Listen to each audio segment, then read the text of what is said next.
friends, welcome back to the channel. I've been sitting on this video for a while, and for a while I mean a couple of months, because I couldn't figure out how I wanted to tell this story while drawing the relationship that has taken my second island, Old Port, by storm. That, and I was trying to figure out how to make a speed draw relevant to the Artsy gamer brand, because you know, Artsy in the name, but we'll get to that in a minute. Initially, I wanted this to be uploaded in June during Pride Month, sharing the LGBTQ representation that I've seen on my Animal Crossing New Horizons islands. One of the biggest issues I've faced, however, is despite the importance of recognizing and honoring marginalized groups however we can and as respectfully as possible, I didn't want to give in to the hype of what large companies have turned Pride into, a branded holiday to capitalize on but ultimately continue the status quo of further monetizing marginalized people's struggles. Big words for a small YouTube channel, yes I know. Pride Month and the LGBTQ fight for basic human rights is a large topic that I don't feel comfortable discussing at length academically during a speed draw. I don't have resources, I don't have links to point to. But it was on my mind because I remember wedding season coming and going in the game, and upon seeing Cyrus and Reese, immediately having opinions. Let's ignore the fact that they are heteronormative as heck, okay, like pink and blue, yes, very obvious, and I know that they are seasoned NPCs, even beloved to the franchise from New Leaf onward.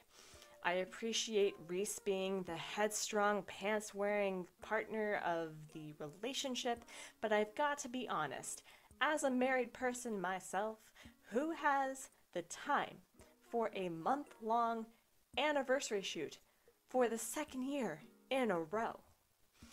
Many Animal Crossing players, myself included, were hoping for the CJ Flick canonship that feels very obvious to at least English-speaking players who play the game in English.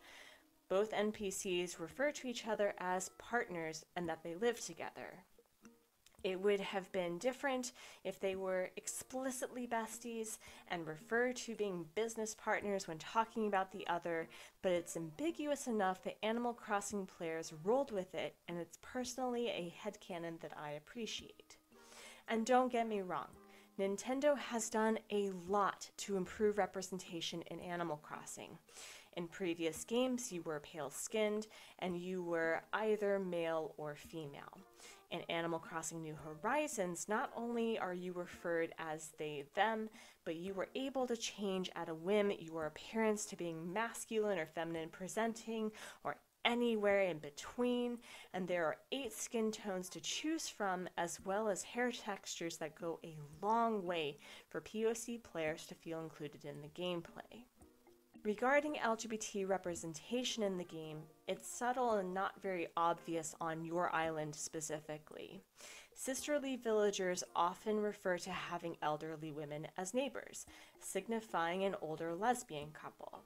Sahara is either male or female presenting, depending on where in the world you play, becoming the unsung non-binary icon that we don't often find in games.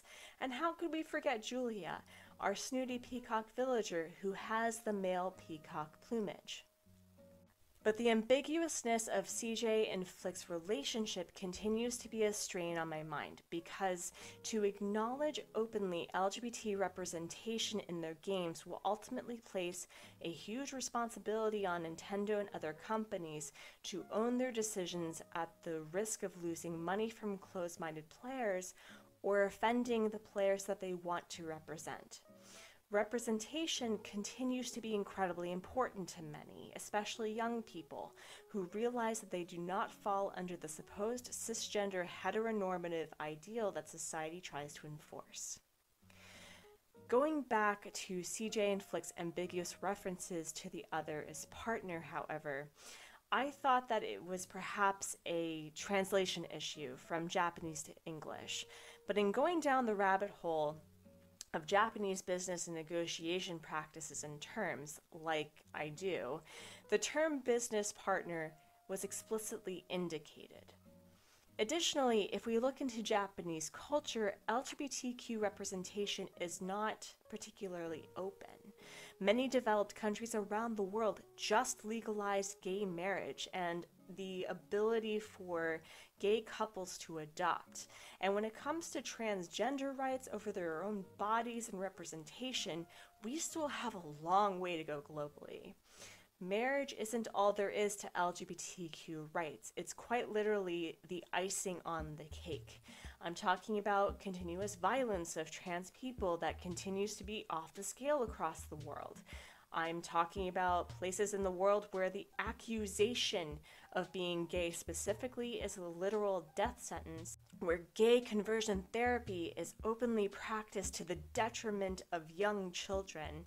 I'm talking about high suicide rates and homelessness. I'm talking about basic human rights that my skin color and ability to hide in what is considered the societal ideal for a relationship gives me without question, but for some reason, we still can't provide it to people who live their truths openly, differently, and harming no one.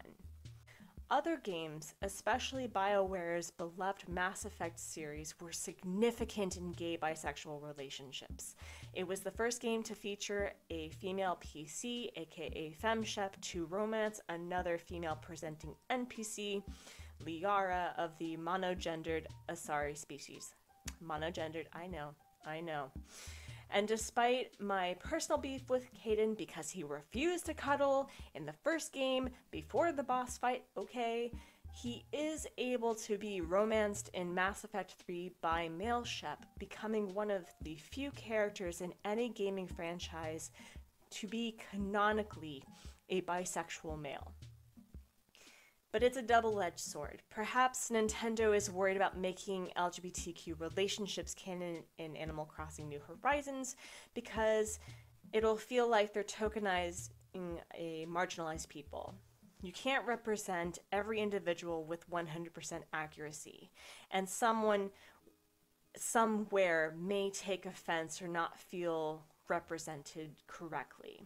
But the way that you combat that is you hire game devs, writers, and artists who represent those stories. And perhaps they worry about politicizing a Life Sims game, which, let's be real, it's already politicized. It came out during COVID. And so the ambiguity of our character's gender and the relationships between villagers mean what we see is easily canon. Case in point, I want to talk about Coach and Colton. For those who are new to the channel and Old Port's lore, Coach and Colton are my original Jock and Smug villagers respectively.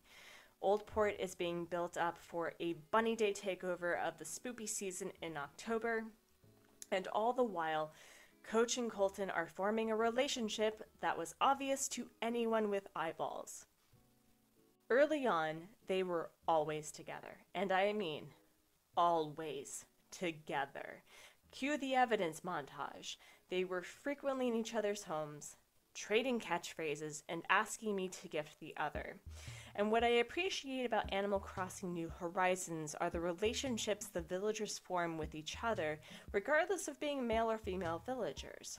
Naomi, who I've had on both islands, continued to give the bi vibes, flirting with whichever cranky I had and talking about Isabel in a clearly I have a huge lady crush sort of way. Old Port is my second island, and for some reason my villagers have a lot more personality and interact with each other so much more than the villagers on Everkeep, my first island, ever did. And the relationship Coach and Colton developed easily became my favorite ship on the island and made Coach, who many consider an unpopular or an ugly villager, incredibly endearing to me. So much so that I don't think either of them will be leaving my island anytime soon. When the spoopy season is over and I move on to a wintry theme, don't ask, I have no idea what it's going to be. I may just keep the villagers that continue to develop relationships without my input. Coach really grew on me as a villager, which goes to show that sometimes it really does do the heart good to give an unpopular villager a chance. He's not a top favorite, and both Coach and Colton will leave eventually, but for now, I'm going to keep documenting the adorable interactions they have, celebrating the queerness that they bring to my game. As far as future art videos are concerned, I'm probably going to keep them as video uploads instead of live streams from now on, because I think it would be a fun addition to the Artsy gamer to be thoughtful and, thought-provoking and philosophical while showing my process at a faster speed. Art is always a great background to storytelling, but let me know what you think and what other things that I could cover, let alone draw. And with that, I'll catch you next time. I hope you're having a good one.